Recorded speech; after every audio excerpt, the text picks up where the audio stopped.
Hi, I want to take a look at a graph with you right now, and I want to use that graph to find the displacement and the distance that a car travels in a certain amount of time. Now, displacement and distance are a little bit different from each other because distance has no sign. It's the total path length, but displacement is how far something goes from start to finish. So we're going to have to look at that graph, this graph, and tell the difference between distance and displacement to find out that answer. All right, so let's take a look first and let's try to find first the distance that the car travels. And I want to find the distance that the car travels between a time of t equals 1. So t, whoops, t equals 1 is where we're going to start. And we're going to end. I want to know how far the car went in the distance the car went between a t equals 1 and t equals 5. Okay, so that's between right here and way over here where the 5 is. Okay, so that's actually 4 hours. And we're talking about the green car. So I'm going to draw a line up here in blue to see, kind of just make it easy to see where that car actually starts. Okay, so that car actually starts at 60 miles. It's 60 miles from home when it starts. And so we need to trace the path length to see how far this car goes. And so actually the car goes all the way up to 120 miles away from home, or it goes all the way to 120 miles away from home. All right, so it goes from 60 to 120, and that's a total of 60 miles. So I'm going to put that right by the side so that I know what that is. But then it goes all the way back to 0, all the way back to 0 here. Okay, and so it goes from 120 to 0, and so that's 120 miles it goes.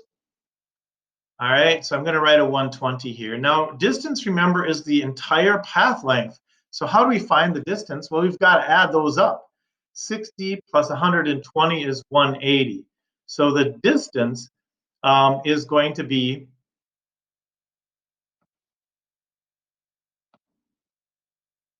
is going to be 180 miles for that car. And this is really hard to draw on here with my cursor, but I'm not going to put the units on there because it's a little bit too hard. But you should put the units. Distance equals 180 miles. Okay, but we need to find the displacement also. Okay, so let's start at the same spot and let's take a look at that. This is where it starts. But remember, displacement, guys, it doesn't matter what path the car took for displacement. It only matters from start to finish. So I'm going to get a different color of pen. Let's see what color of pen would be good to use here. I think I'll use the purple one, purplish one, and we only care about the path length. We care how far the car went from start to finish. That is displacement, okay? So at the start, it was at 60, okay?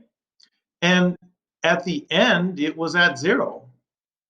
So the displacement, how far it moved between time equals 1 and time equals 5, was only 60 miles, okay? It started at 60 and it went to 0. And we don't care about all this other stuff here because that is part of the distance, but it's not part of the displacement, okay? Displacement is just where it started and where it finished. And so displacement, the symbol for displacement is x, and the displacement equals just 60 miles, okay? So when you're using a graph to find distance and displacement, you've got to keep in mind that one is the total path that the object went, and the other one is just how far it is between start and finish, okay? And so one way to figure that out for displacement is always to draw this line between start to finish and just figure out how far that line is. Here it was from the 60 to the 0 as far as the miles gone.